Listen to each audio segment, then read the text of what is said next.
As a cloud operator, if you could only pick one meeting a month to run, what meeting would provide the most value to your organization? Hi, my name is Jack, and today we're going to discuss the Cloud Spend Review meeting. Cloud, if anything, is very easy to spend a lot of money unless you're paying very careful attention to what your resources are that are currently running or that you just forgot to shut down. Where are we spending money? Well, seems like a pretty obvious question, but this is really the first question that needs to be asked, and that will give you a baseline of what your current spend is.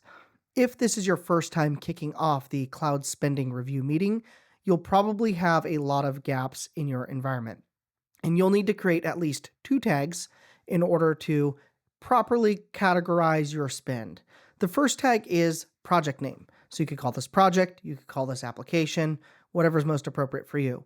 But the project name might be your web servers or MySQL primary or replica or something like that.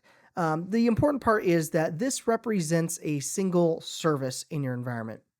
The second tag is environment. Environment represents whether this is a production environment, development, CI, or if you have different verticals in your business, this might be allocated to a particular customer group. Now, there's an additional tag that you could consider running depending on the size of your organization, and that is the billing group. Sometimes you have different business units that will be responsible for different applications, and being able to allocate those business units or the billing group is helpful if you want to divide this meeting out into sub meetings broken out by business unit. So if you have a bunch of applications, that may be an efficient way to go about things. Now, once you've got those tags in there, who needs to attend this meeting? Well, first and foremost, you need service owners at this meeting. So if you have a web application, you need at least the product manager to be attending the meeting. This person can provide insights in terms of what is expected next in terms of traffic. So if they have some changes coming out with respect to a product launch, it's helpful for the infrastructure team to know that, hey, we might need to plan to be expecting twice as much traffic to the system, or no, actually things are going to be steady state. We don't anticipate any changes.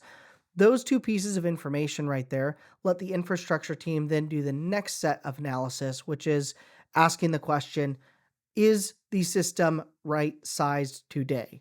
Oftentimes, when you're launching an application, there's two approaches people will make. The first approach is to save money. And what happens in that approach is you'll launch instances that are as small as possible to get the job done. And as services experience increased growth, they will then have some outages and hiccups. The alternative approach is a more conservative one from a stability standpoint, and that's where you tend to oversize things.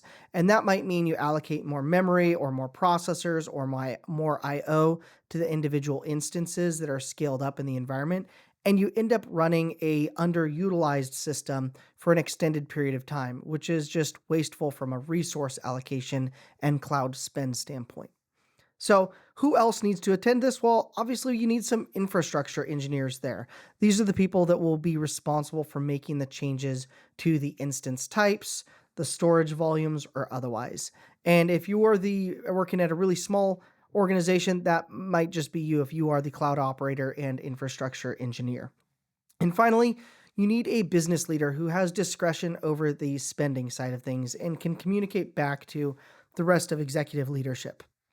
This person can also provide insights in terms of whether or not the amount of spend is appropriate and whether or not the changes are going to be beneficial and are expected for the product in general or that particular microservice.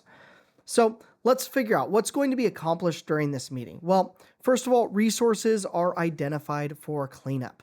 That's arguably the most important thing for this meeting. Secondly, depending on your change management policy in your organization, you're either going to make those changes immediately during the meeting, and then you could then follow up the next day, rerun the report, and see if in fact the spend went down as you expected, or you're going to pass off those changes in the form of a new change ticket, and that will be reviewed by your change advisory board.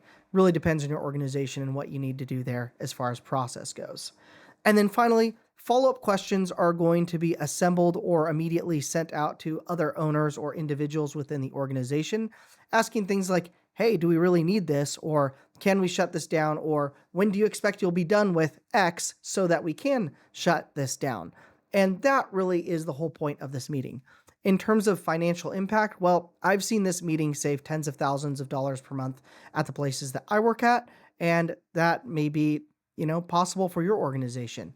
What you'll notice, generally speaking, is that these meetings start out pretty long in terms of duration, but they can get pretty short pretty quick if things are steady state. So if everything remains steady, this might only end up being a 10-minute meeting once you've already gone through the whole list and identified what's steady state and what's already optimized. So the nice thing about this meeting is that it is a high bang for your buck in terms of time input relative to dollars being extracted out.